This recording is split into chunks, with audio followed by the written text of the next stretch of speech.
brothers in Philippine media, maraming salamat. Mabuhay kayo.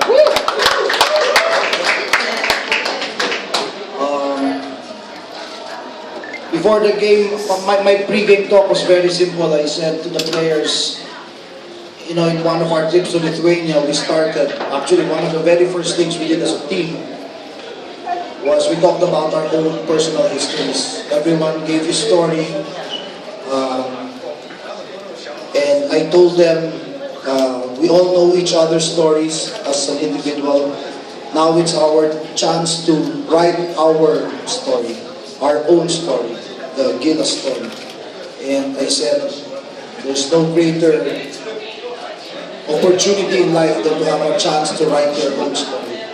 And this team just wrote it with their effort, with their togetherness, with their toughness. Without Marcus, you know, we said Marcus has been carrying us for so long, and so now it's our turn to carry him. That we got his back, and to tell the truth, up to now, I still don't know how we did it. We just kept fighting. We just were not going to give up. They had to carry us out of that court.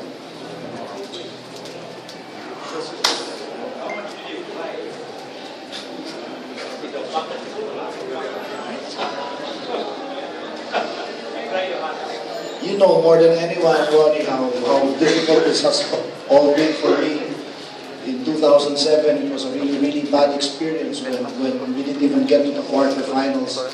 And I had really, you know, said that was it for me. But when Mr. Pangilinan spoke to me about coaching the national team again, I had to think long and hard, talk to my wife and my family, if we would subject ourselves to that entire thing again. But in the end, I said, if I don't do it, then I'll just always look at myself in the mirror and say, what if? If I did it and I failed, then at least I could say that I tried. But I couldn't accept saying or thinking, what if? So, you know, that was just the outburst of all of the emotions, all of the heartaches, all of the haters. I mean, I heard, I'm offline, but those close to me told me that even up to last night, there were still people who were saying, this last night's win was Gilas, last hurrah, hindi na ulit mananalo Malaya, Chamba lang. So, you know, to all my haters and to all the skeptics, I say, God bless you, I forgive you, and mabuhay ang Pilipinas.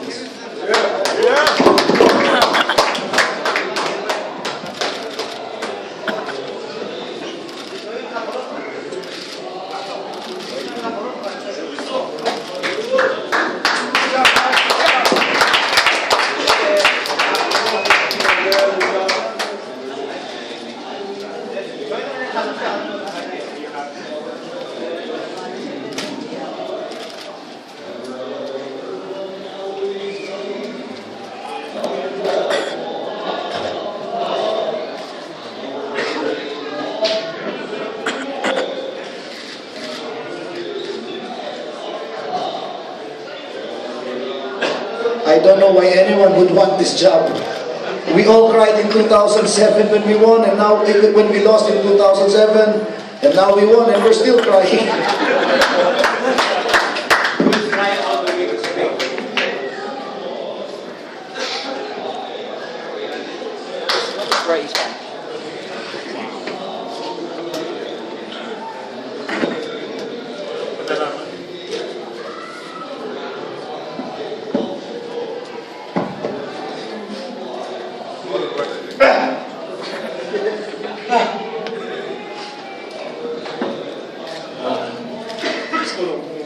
Pasalamat sa lahat.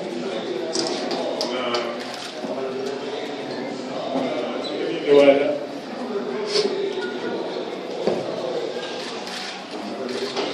Ako na hindi pa bumitawan.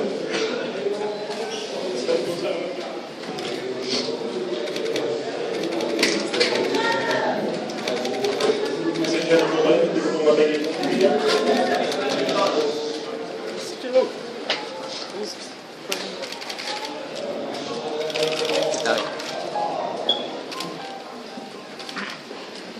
po sa inyo na sakripisyo po sa paghihirap na sa Gilas. Kahit po sandali na po kami sama-sama.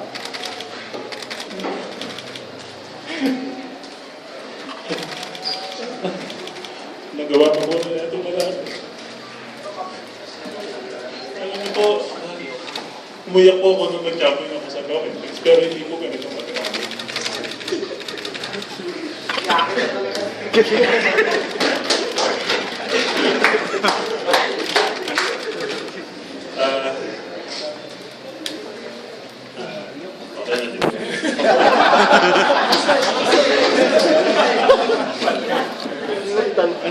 Sana sa mga susunod na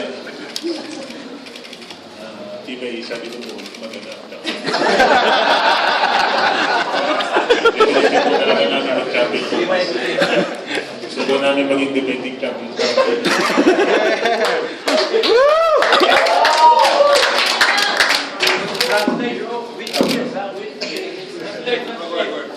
Renadel said that there was a lot of hardship and sacrifice going to this, not just for him, but for everyone else. And hopefully that we can do it again here in Manila. That's it in a nutshell. Next year.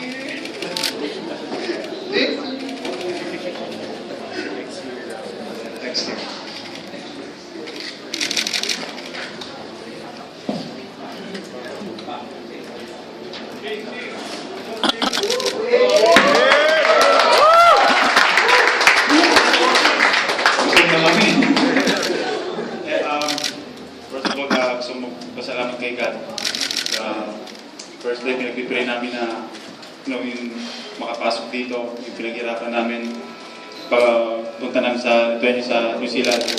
Mahirap pong mawala sa, sa family po namin eh. Lalo lang sa asawa at sa mga anak. Sa asawa lang po, mga asawa, hindi po asawa lang. Well, dito nga po. Kaya may lagay nyo dyan sa mga asawa. Sa asawa lang. Salamat po sa lahat po ng mga sumuporta sa amin, sa mga nagdasal, mga Pilipino po. Kayo na po talaga nagbibigyan ng lakas sa amin. Katulad ng sinasabi ni Rico, puso lang talaga eh. What Mark is saying, Sa mga asawa din namin, sa mga nagdasal talaga sa amin, mga sakripisyo na hindi kami makita, mahirap talaga po sa amin yun. Pero gagawin po namin yun lahat ng makakaya namin. Para po sa bahay natin eh. Puso lang talaga eh. Puso lang talaga. Sa ano po, hindi po kami dito eh, sinisweldoan na malaki. Kumbaga ano lang, hindi ko pinali, sakripisyo lang talaga eh, para sa bahay natin.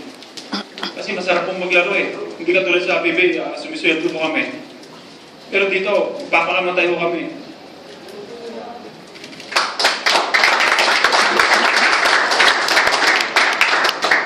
Mark was saying that, like Rendell, there were a lot of sacrifices, spending long time away from family, being abroad in New Zealand and Lithuania. There was a lot of hardship, a lot of time away, and that it was very difficult for them, spending time away from them. But it's all worth it. They're not being paid to pay for the national team. If they do receive anything, it's not much. But it's just an allowance. But they're gonna do this for our country. And as Coach said earlier, it's all about heart. And that's what kept them going to do this for our country. So ko lang din magpasalamat kay Sir Edidi, kay Manny Pangilinan sa ginawa niya pagsuporta sa national team. Kasi kung wala siya, wala talaga itong Gilas Pilipinas, saka itong pag-host natin sa Iba Asia dito sa Manila. So talagang napakalaki ng puso ni Mr. Edidi. Sana ang baba pa ang buhay niya, at saka Sana lagi natin siya pagdadasal na maging healthy siya pala.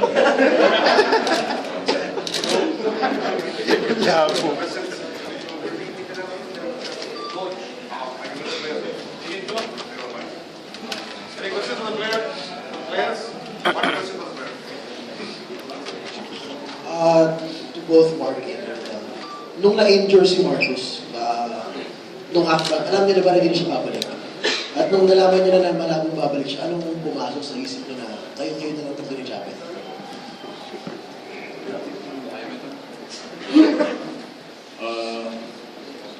Nagtatanong kami kung makakabalik si Marcos, wala nang akala kung makakabalik eh. So, wala naman siya sa bench, so hindi namin siya nakikita. So, talagang doon na talaga lumabas yung pride natin, yung talagang pagiging Pilipino natin na ipaglalaban talaga yung bansa natin kahit anong mangyayari. Thank you.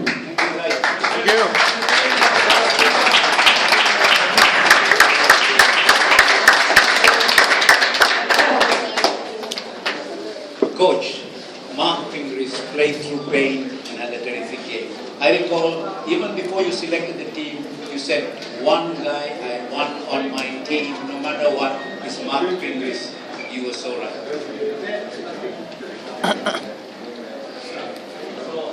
Yeah, I thought that Mark had a game that we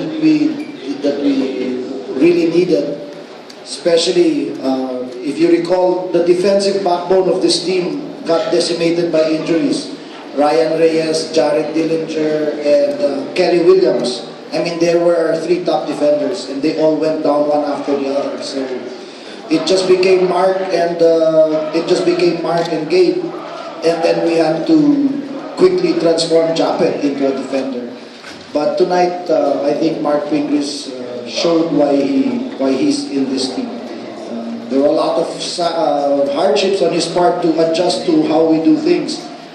But in the end, I knew that when we needed it, he was going to be there. You out-rebounded the Koreans to match their three-point shooting totals. They had 8, we had 8. So was this a perfect example of how the game plan was well worked out?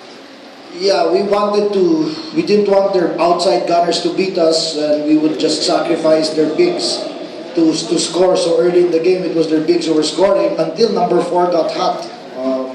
We did a great job on number 10, but as in all great teams, if somebody is off, somebody steps up, and Korea is a great team, and I have very high respect for Coach, and I thought he made Korea a very good defensive team. So. Yeah, that was part of the game plan, to force their big men to beat us and not get beat from the outside. With due respect, Muy bien, muy bien. The last 2 minutes when the Philippines lost so many games against Korea, what was Actually, we had prepared for this. We told ourselves, if we get into a position to win it, let's not be surprised. Let's expect to be in this game. And we decided not to talk anymore about the past. I've been lucky that I've never been in the receiving end. But that was for Jong, for Olsen, for Raiko, for all those who had tough times against Korea. But that never entered our minds. Our motivation coming to this game was very pure. We just wanted to get to the finals and make the Philippines proud. There was no revenge or whatever factor in our hearts going to this ball game. Marcel, you just written history, no? Not only in the Philippine basketball, but FIBA Asia. You're assured of a silver medal that can be translated into gold tomorrow. And you have earned your ticket to Spain. The last time you went in the World Championship was in 1985. But hindi na natin natuloy doon dahil nag-revolution, di ba? So, bukas, ano ba?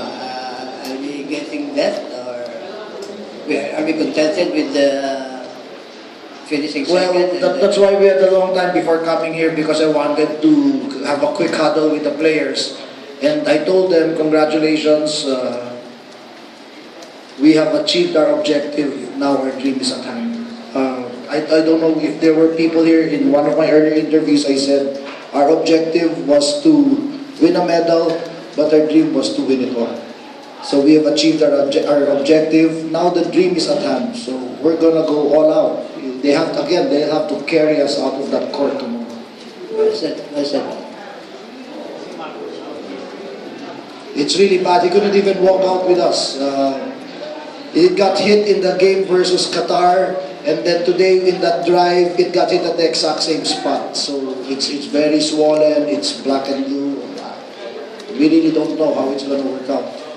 But you know, we have Junmar Fajardo, so we'll see. Yeah.